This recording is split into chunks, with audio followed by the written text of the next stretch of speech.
ठंडी सर्दी की रात थी। दिल्ली से लखनऊ जाने वाली ट्रेन प्लेटफॉर्म पर लग चुकी थी। स्टेशन पर भीड़ थी, लेकिन मेरे दिल में एक अजीब सी बेचैनी थी। मैं अकेली सफ़र कर रही थी, शायद पहली बार। मेरी सीट खिड़की के पास थी। मैंने जैसे ही अपनी जगह ली, कुछ ही देर में एक लड़का मेरी बगल वाली सीट पर आ बैठा।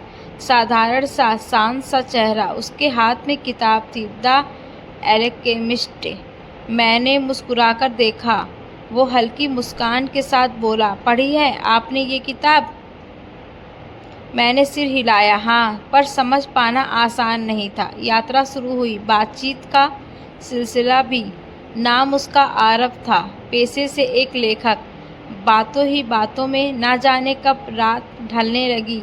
हमारी बातें किताबों से शुरू होकर सपनों, रिश्तों और ज़िंदगी तक पहुंच गई।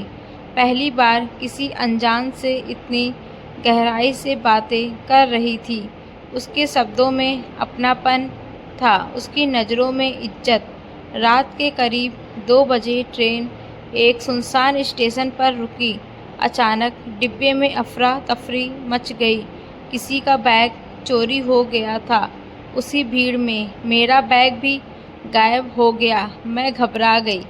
टिकट, फ़ोन, पैसे सब बैग में ही थे। मैं रोने लगी। तभी आरव ने मेरी तरफ अपना फ़ोन बढ़ाया। प्लीज़ पहले अपने घर वालों को फ़ोन कर लीजिए, मैं हूँ ना। उसने बिना कुछ कहे मुझे अपना जैकेट दे दिया, क्योंकि मैं ठंड से काँप रही थी। अगले 2 घंटे उसने मेरा हाथ पकड़े रखा, किसी भाई की तरह नहीं, किसी अपने की तरह। सुबह होते ही लखनऊ आया। उसने मेरे लिए चाय मंगाई। जब हम स्टेशन से बाहर निकले तो उसके कुछ दोस्त पहले से खड़े थे। वो चुपचाप मेरी मदद कर रहे थे, मेरा बैग ढूंढने, शिकायत दर्ज करवाने और होटल बुक करने तक। जब मैं जाने लगी, उसने सिर्फ इतना कहा, कभी किताब में कहानी पढ़ो तो ये मत भूलना कि असली कहानियाँ ट्रेन में भी मिल सकती हैं। मैंने मुस्कुराकर कहा, और कभी अगर ये कहानी लिखूं तो उसका हीरो तुम ही रहोगे। उस रात को बीते हुए अब 3 साल हो चुके थे। ज़िंदगी फिर अपने दर्रे पर लौट आई थी। आरव से मुलाकात के बाद कुछ महीनों तक मैंने इंतज़ार किया। शायद वो कभी कॉल करे, शायद कहीं टकरा जाए, लेकिन वो इंतज़ार अधूरा ही रहा। मैं अब लखनऊ के एक कॉलेज में लेक्चरर बन चुकी थी। किताबों से प्यार अब प्रोफेशन में बदल चुका था। एक दिन कॉलेज में युवा लेखकों की संगोष्ठी का आयोजन किया गया और आयोजकों ने बताया कि इस बार के मुख्य अतिथि होंगे प्रसिद्ध युवा लेखक आरव सक्सेना। मेरा दिल जोर से धड़कने लगा।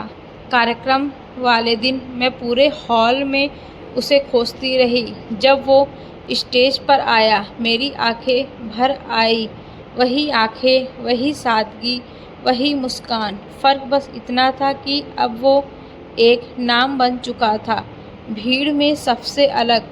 प्रोग्राम के बाद जब सब लोग उससे ऑटोग्राफ ले रहे थे, चुपचाप एक कोने में खड़ी थी। तभी उसकी नज़र मुझ पर पड़ी। वो रुक गया। कुछ पल तक वो सिर्फ देखता रहा, फिर मुस्कुराया। इतने सालों बाद भी वही खामोशी।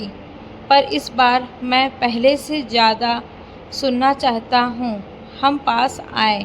वो बोला, मुझे नहीं पता तुमने मुझे याद रखा या नहीं, लेकिन मैंने उस रात की हर बात, हर लम्हा लिख डाला। मेरी किताब की पहली कहानी वही थी, ट्रेन में मिली लड़की। मैंने धीमे से कहा, मैंने वो किताब पढ़ी, लेकिन मुझे नहीं पता था कि वो लड़की मैं थी।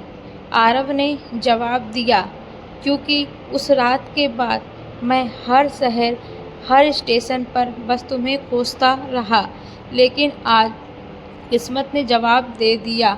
कुछ देर की खामोशी के बाद उसने मेरा हाथ थामा और कहा, क्या इस बार तुम मेरा साथ एक नई यात्रा पर चलोगी?